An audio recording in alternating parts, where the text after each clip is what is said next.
السلام علیکم ورحمۃ اللہ وبرکاتہ۔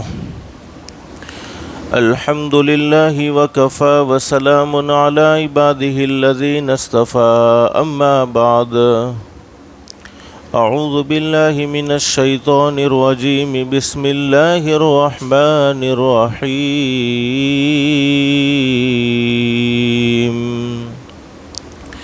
یا ایہا الذین آمنوا لا تلہکم اموالکم ولا اولادکم عن ذکر اللہ ومن یفعل ذلک فاولئک هم الخاسرون۔ وَأَنفِقُوا مِمَّا رَزَقْنَاكُم مِّن قَبْلِ أَن يَأْتِيَ أَحَدَكُمُ الْمَوْتُ فَيَقُولَ رَبِّ لَوْلَا أَخَّرْتَنِي إِلَىٰ أَجَلٍ قَرِيبٍ فَأَصَّدَّقَ وَأَكُن مِّنَ الصَّالِحِينَ وَلَن يُؤَخِّرَ اللَّهُ نَفْسًا إِذَا جَاءَ أَجَلُهَا واللہ خبیر بما تعملون۔ صدق اللہ العظیم۔ رب اشرح لی صدری ویسر لی امری واحلل عقدۃ من لسانی یفقہوا قولی۔ سبحانک لا علم لنا الا ما علمتنا انک انت العلیم الحکیم۔ درود شریف پڑھ لے۔ اللہم صلی علی محمد وعلی آل محمد کما صلیت علی ابراہیم وعلی آل ابراہیم انک حمید مجید۔ اللہم بارک علی محمد وعلی آل محمد کما بارکت علی ابراہیم وعلی آل ابراہیم انک حمید مجید۔ اللہ کا ہم سب پر بہت بڑا احسان اور بہت بڑا کرم ہے کہ اللہ نے ہم سب کو تھوڑی دیر کے لیے اپنے گھر میں یعنی مسجد میں جمع فرمایا۔ دعا کرو اللہ ہم سب کے جمع ہونے کو قبول فرمائے۔ اور میرے پیارو، یہ رمضان المبارک کے پہلے عشرہ یعنی رحمت کے دن کا آخری دن ہے، اور آئندہ عشرہ جو شروع ہوگا وہ مغفرت کا شروع ہوگا۔ اللہ سے دل سے دعا کر لو اللہ ہم سب کے گناہوں کو معاف فرما دے۔ اور یہ جمعہ کا مبارک دن ہے، حدیث شریف میں موجود ہے جمعہ کے دن ایک گھڑی ایسی ہوتی ہے، اس گھڑی میں بندہ اپنے پروردگار عالم سے جو بھی سوال کرے اللہ پاک اس کے سوال کو ضرور قبول فرماتے ہیں۔ اللہ سے دل سے دعا کر لو اللہ ہماری دنیا بھی بہتر سے بہتر بنائے اور آخرت بھی بہتر سے بہتر بنائے۔ اس وقت میں نے قرآن کریم کی کچھ آیتیں آپ کے سامنے تلاوت کی ہے، سورۃ المنافقون کی۔ ان آیتوں میں اللہ رب العالمین نے ہمیں ایک پیغام دیا ہے، اللہ پاک ہم سب کو سمجھنے کی توفیق نصیب فرمائے۔ لیکن میرے پیاروں، میں اصل آپ کو بتلانا یہ چاہتا ہوں کہ اللہ کو پانے کے لیے دو عبادتیں ہیں، ایک جانی عبادت ہے اور ایک مالی عبادات ہیں۔ جانی عبادات جیسے نماز کا ادا کرنا، رمضان کے روزے رکھنا، حج کرنا، یہ جانی عبادتیں ہیں۔ اسی طریقے سے بہت سے اللہ کے نیک بندے ایسے ہیں جن کو اللہ نے مال سے نوازا ہے، تو وہ مال کے ذریعے بھی اللہ کو راضی کر سکتے ہیں، یعنی صدقات و خیرات کر کے بھی اللہ کو راضی کر سکتے ہیں۔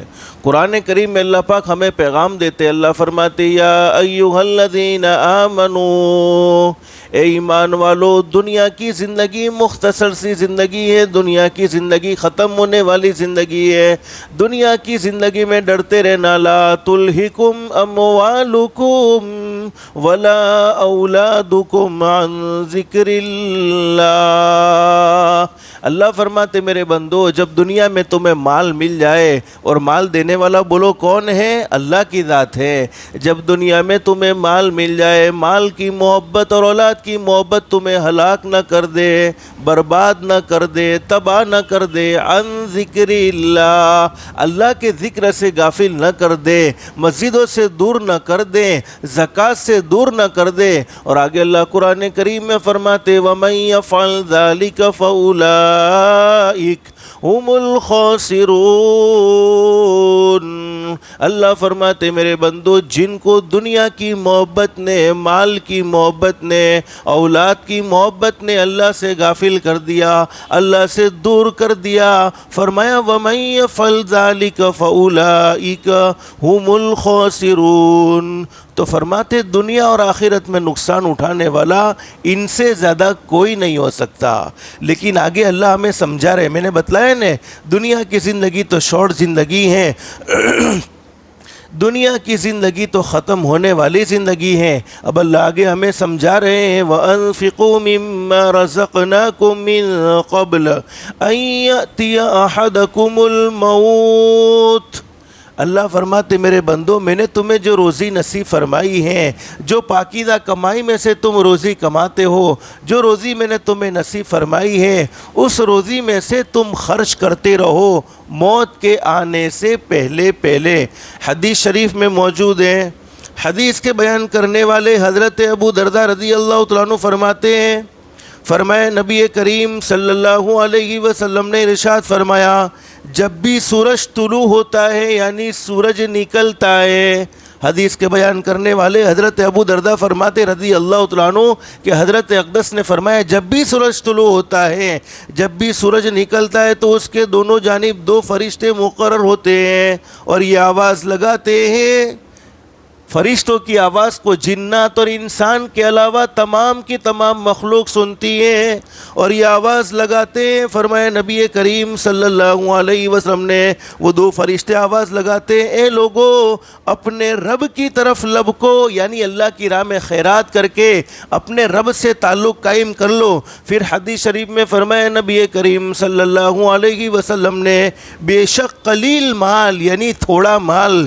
جو کفایت کرے یعنی زندگی کو کافی ہو جائے، اس کثیر مال سے بہتر ہیں جو غفلت پیدا کر دیں۔ میں نے شروع میں آپ کو بتلایا نا جب مال زیادہ ہو جائے اور اگر غفلت آ گئی تو اللہ فرماتے اس سے بڑھ کر دنیا اور آخرت میں نقصان اٹھانے والا کوئی نہیں ہو سکتا۔ پھر حدیث شریف میں فرمایا نبی کریم صلی اللہ علیہ وسلم نے، دو فرشتے یہ آواز لگاتے اے اللہ اپنا مال بر محل یعنی نیک کاموں میں خرچ کرنے والے کو جلدی اس کا نعم البدل عطا فرما۔ جسے ہم نے دیکھا کہ کسی جگہ پر کوئی جگہ جہاں مدرسہ تعمیر ہو رہا تھا، جہاں مسجد تعمیر ہو رہی تھی اور اللہ نے ہمیں رقم دی تھی، اللہ نے ہمیں مال دیا تھا، ایک موقع تھا خرچ کرنے کا، ہم نے وہاں پر خرچ کر لیا۔ حدیث شریف میں موجود ہے دو فرشتے دعا کرتے ہیں اے اللہ انہوں نے خرچ کیا ہے، ان کا تو جلد سے جلد نعم البدل عطا فرما۔ لیکن آگے میں اپنی طرف سے نہیں کہتا، یہ بخاری مسلم کی حدیث ہے۔ فرمایا نبی کریم صلی اللہ علیہ وسلم نے، وہ فرشتے یہ آواز لگاتے ایسے موقع پر بخل کرنے والے کو یعنی جہاں خرچ کرنے کی ضرورت تھی اس کے باوجود بھی خرچ نہ کیا، بخل کرنے والوں کے متعلق فرماتے ہیں فرشتے الہ العالمین یہاں خرچ کرنے کی ضرورت تھی، اس کے پاس مال بھی تھا اس کے باوجود اس نے خرچ نہیں کیا، اللہ تو اس کے مال کو جلد سے جلد تباہ و برباد فرما۔ یہ کون دعا کر رہے ہیں؟ فرشتے جو معصوم جماعت ہیں جن کا کوئی گناہ نہیں ہے۔ حدیث شریف میں موجود ہے ایک مرتبہ ہمارے آقا حضرت محمد الرسول اللہ صلی اللہ علیہ وسلم بیت اللہ میں تشریف لائے اور آپ نے بیت اللہ میں ایک آدمی کو دیکھا جو بیت اللہ کی دیواروں سے چمٹ کر بیت اللہ کے دیواروں سے چمٹ کر اللہ کے سامنے رو رہا تھا اور دعا مانگ رہا تھا اے الہ العالمین اس بیت اللہ کی عظمت و حرمت کے صدقے تو مجھے معاف فرما دے، میری مغفرت فرما دے۔ حضرت اقدس نبی کریم صلی اللہ علیہ وسلم نے اس آدمی کی دعا کو سن کر فرمایا اے اللہ کے بندے اپنی حرمت کے واسطے سے دعا مانگ، اس لیے کہ اللہ رب العالمین کے یہاں بیت اللہ کی حرمت سے بھی زیادہ انسان کی حرمت ہے۔ اپنی حرمت کے واسطے سے دعا مانگ، اپنی عظمت کے واسطے سے دعا مانگ۔ تو وہ آدمی جو بیت اللہ کی دیوار سے چمٹ کر رو رہا تھا، آج بھی بہت سے لوگ جاتے ہیں بیت اللہ کی دیوار سے چمٹ کر دعائیں مانگتے ہیں، اللہ پاک دعاؤں کو ضرور قبول فرماتے ہیں۔ اب اس آدمی نے کہا اللہ کے نبی میں تو بڑا گنہگار ہوں، میری زندگی گناہوں میں گزر گئی ہے، میری زندگی نافرمانیوں میں گزر گئی ہے۔ حضرت اقدس نبی کریم صلی اللہ علیہ وسلم کو اپنی امت سے محبت تھی۔ محمد عربی صلی اللہ علیہ وسلم نے ارشاد فرمایا بتلا تو صحیح اللہ کے بندے تو نے کون کون سا گناہ کیا، تو نے کیا گناہ کیا، تیرا اتنا بڑا کون سا گناہ ہے کہ تو اللہ کے سامنے گڑ گڑا کر رو رہا ہے، معافی مانگ رہا ہے۔ اب اس کا جواب سننا، حدیث شریف میں کیا لکھا ہے؟ فرمائے اس آدمی نے کہا اللہ کے نبی میرے پاس بہت سارا مال ہے، اللہ نے مجھے بڑے جانور نصیب فرمائے، بہت سارے گھوڑے نصیب فرمائے، اتنا مال ہے کہ میں رکھنے کی جگہ بھی، میرے پاس رکھنے کی جگہ بھی نہیں۔ یعنی اندازہ لگاؤ کہ اللہ نے کتنا مالدار بنایا ہوگا۔ لیکن حدیث شریف میں موجود ہے اس آدمی نے کہا اللہ کے نبی مال تو میرے پاس بہت ہے، گھوڑے بھی بہت ہے، جانور بھی بہت ہے، لیکن جب کوئی آدمی ان چیزوں میں سے کسی چیز کا مجھ سے سوال کرتا ہے تو میں یوں ہو جاتا ہوں، یعنی میرا مزاج ایسا ہو جاتا ہے جیسے میرے منہ سے آگ کے شعلے بھڑکتے ہو، آگ کے شعلے نکلتے ہو۔ اب میں سمجھانے کے لیے کہہ رہا ہوں، وہ آدمی کہہ رہا ہے اللہ کے نبی مالدار تو میں بہت ہوں اور اتنا مال ہے کہ مال رکھنے کی میرے پاس جگہ نہیں ہے، لیکن جب کوئی آدمی مجھ سے مال کا سوال کرتا ہے مجھے غصہ آتا ہے، جب کوئی مسجد کے لیے مطالبہ کرتا ہے، جب کوئی مدرسے کے لیے مطالبہ کرتا ہے تو مجھے غصہ آتا ہے، میں مال دینے کی طاقت نہیں رکھتا ہے بہت۔ حدیث شریف میں موجود ہے، فرمایا نبی کریم صلی اللہ علیہ وسلم جلال میں آ گئے اور غصے میں آ گئے اور فرمایا اے فاسق دور ہو جا، یہاں سے چلا جا، کہیں ایسا نہ ہو کہ اپنی آگ سے تو مجھے بھی جلا دے۔ پھر حضرت اقدس نبی کریم صلی اللہ علیہ وسلم نے قسم کھا کر فرمایا اس ذات کی قسم جس کے قبضے میں محمد کی جان ہے، اگر تو 1000 برس تک روزے رکھے گا، ایک دن کے روزے نہیں، ایک مہینے کے روزے نہیں، 1000 برس تک تو روزے رکھے گا اور 1000 برس تک تو نمازیں پڑھتا رہے گا، مگر اسی کنجوسی حالت میں، اسی کنجوسی کی حالت میں، بخل کی حالت میں مر جائے گا تو یقیناً اللہ رب العالمین تجھے جہنم میں اوندھا لٹکائیں گے۔ پھر حضرت نبی کریم صلی اللہ علیہ وسلم نے فرمایا کیا تجھے معلوم نہیں کہ کنجوسی کفر کا شعبہ ہے اور کفر کا ٹھکانہ جہنم ہے، اور سخاوت ایمان کا شعبہ ہے اور ایمان کا ٹھکانہ جنت ہے۔ اللہ سے دل سے دعا کر لو اللہ ہم سب کو سخی بنائے، اور اللہ نے جو مال دیا ہے اس مال میں سے اللہ پاک ہم سب کو خرچ کرنے کی توفیق و سعادت نصیب فرمائے۔ ترمذی شریف میں حدیث موجود ہے، فرمایا نبی کریم صلی اللہ علیہ وسلم نے بخیل اللہ سے دور، جنت سے دور، لوگوں سے دور، یعنی کنجوس جس کو کہتے ہیں مکھی چوس، بخیل اللہ سے دور، جنت سے دور، لوگوں سے دور اور دوزخ سے قریب، اور سخی اللہ کے قریب، جنت کے قریب، لوگوں کے قریب اور دوزخ سے دور۔ ایک حدیث میں فرمایا نبی کریم صلی اللہ علیہ وسلم نے فرمایا سرکار مدینہ حضرت محمد الرسول اللہ صلی اللہ علیہ وسلم کا ارشاد عالی ہے اپنے مال کو زکوٰۃ کے ذریعے محفوظ کرو۔ اگر اللہ نے مال دیا ہے اور زکوٰۃ ادا کرتے رہو گے، یہ تو اللہ کا نظام ہے۔ اللہ نے کسی کو مالدار بنایا، کسی کو غریب بنایا، کسی کو امیر بنایا۔ ارے سب مالدار ہوتے تو دنیا میں مزدور کوئی نہ ہوتا، لیکن قرآن کریم میں اللہ نے ہمیں پیغام دیا وفی اموالہم حقہم معلوم للسائل والمحروم۔ اللہ فرماتے میرے مالدار بندو یہ نہ سمجھ لینا کہ تمہارے پاس مال ہے تو وہ سارے کے سارے مال کے تم مالک بن گئے، بلکہ تمہارے مال میں نے غریبوں کا بھی حصہ رکھا ہوا ہے۔ حدیث شریف میں موجود ہے اپنے مال کو زکوٰۃ کے ذریعے محفوظ کرو۔ اگر مال کی زکوٰۃ ادا کرو گے تو وہ مال چوری سے اور زیادہ خطرات سے محفوظ رہے گا، اور اپنے بیماروں کا صدقے کے ذریعے علاج کرو اور قسم قسم کی آفات کا دعاؤں سے مقابلہ کرو۔ ایک حدیث میں کیا فرمایا نبی کریم صلی اللہ علیہ وسلم نے میرا کوئی امتی دین میں یا رات میں صدقہ کرتا ہے، یعنی اللہ کی راہ میں مال لوٹاتا ہے، اللہ پاک اسے 3 خطرناک تکلیفوں سے محفوظ رکھتے ہیں۔ نمبر 1 زہریلے جانور کے ڈسنے سے، نمبر 2 دیوار یا چھت وغیرہ کے تلے دبنے سے یعنی حادثے سے، اور نمبر 3 اچانک کی موت سے محفوظ رکھتا ہے۔ ہمیں ڈر سوار ہے کہیں کورونا وائرس میں ہماری موت نہ آ جائے، کہیں ہم دنیا سے چلے نہ جائیں۔ ہمارے آقا کا سچا فرمان ہے اگر کوئی آدمی اللہ کی راہ میں مال لوٹاتا چلا جائے گا، اللہ پاک اس کی اچانک کی موت سے حفاظت فرمائے گا، بلکہ اللہ پاک توبہ کا وقت نصیب فرمائے گا، معافی مانگنے کا وقت نصیب فرمائے گا۔ اور ایک صحابی نے حضرت اقدس نبی کریم صلی اللہ علیہ وسلم سے آ کر یہ سوال کیا میرے محبوب مجھے موت سے بہت ڈر ڈر لگتا ہے. بولو ہمیں بھی تو لگتا ہے, مرنا تو ایک دن ہر ایک کو ہے, موت سے بہت ڈر لگتا ہے. اللہ کے نبی میں موت کا ڈر کیسے دل سے ختم کر دوں؟ شہنشاہ کائنات نے پوچھا میرے صحابی اللہ نے تمہیں مالدار بنایا, تمہارے پاس مال ہیں؟ فرمایا کہ ہاں اللہ کے نبی, اللہ کا شکر ہے, اللہ کا احسان ہے, اللہ نے مجھے مالدار بنایا. حضرت اقدس نبی کریم صلی اللہ علیہ وسلم نے فرمایا میرے صحابی اگر اللہ نے تمہیں مالدار بنایا ہے تو اللہ کی راہ میں مال خرچ کرتے رہو, اللہ موت کا ڈر تمہارے دل سے نکال دے گا. اور حدیث شریف میں موجود ہے, کیا فرمایا نبی کریم صلی اللہ علیہ وسلم نے؟ اب یہ حدیث مجھے تو لگتا ہے کہ اس زمانے کے اعتبار سے بالکل سچی ثابت ہو رہی ہے. فرمایا نبی کریم صلی اللہ علیہ وسلم نے جب کوئی قوم بدعہدی کرتی ہے یعنی وعدہ خلافی کرتی ہے, کسی سے وعدہ کیا لیکن وعدہ پورا نہ کیا, جب کوئی قوم بدعہدی کرتی ہے تو اللہ پاک انہیں قتل اور خون میں مبتلا کر دیتے ہیں, یعنی قتل و غارت خود آپس کا ایک دوسرے کا کرنا شروع کر دیتی ہے. پھر حدیث میں فرمایا نبی کریم صلی اللہ علیہ وسلم نے جب کسی قوم میں بے حیائی پھیل جاتی ہے یعنی زنا کاری جس کو کہتے ہیں, بدکاری کہتے ہیں, جب کسی قوم میں بے حیائی پھیل جاتی ہے تو فرمایا نبی کریم صلی اللہ علیہ وسلم نے اللہ رب العالمین ان پر موت کو مسلط فرما دیتے ہیں. اس وقت ہم سن رہے کہ نہیں سن رہے؟ ہر ایک کے دل میں ایک موت کا ڈر سوار ہے. اور آگے کیا فرمایا نبی کریم صلی اللہ علیہ وسلم نے جب زکوٰۃ روک لیتی ہے, میری امت جب زکوٰۃ روک لے گی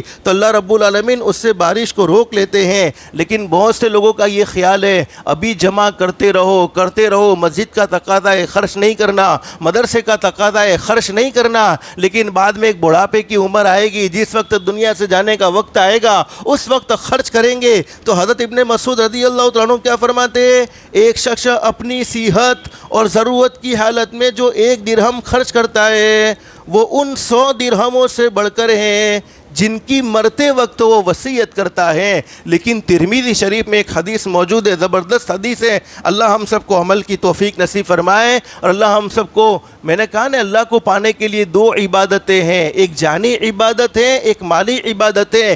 بعض دفعہ ہمارے لیے تہجد کی نماز میں اٹھنا بڑا مشکل ہوتا ہے, اشراق کا اہتمام کرنا بڑا مشکل ہوتا ہے, چاشت کا اہتمام کرنا بڑا مشکل ہوتا ہے, تو ہم مالی عبادات کے ذریعے بھی اللہ کو پا سکتے ہیں اور اللہ کو راضی کر سکتے ہیں. ترمذی شریف میں حدیث موجود ہے, ایک مرتبہ ہمارے آقا حضرت محمد الرسول اللہ صلی اللہ علیہ وسلم تشریف فرما ہے, صحابہ کرام کا مجمع موجود ہے. حضرت اقدس نبی کریم صلی اللہ علیہ وسلم سے کسی صحابی نے سوال کر لیا, میرے محبوب دنیا تو ہر کسی کو چھوڑنی ہے, دنیا سے تو ہر کوئی جائے گا, ایک دن آپ کو بھی دنیا سے پردہ فرمانا پڑے گا, آپ بھی دنیا سے رحلت فرمائیں گے. پھر صحابی سوال کر رہے ہیں, میرے محبوب جب آپ اس دنیا فانی سے یعنی یہ ختم ہونے والی دنیا سے جب پردہ فرما جائیں گے تو ہمارے لیے زندگی بہتر ہوگی یا موت بہتر ہوگی, یعنی ہمارا زمین پر رہنا بہتر ہوگا یا قبر میں چلے جانا بہتر ہوگا.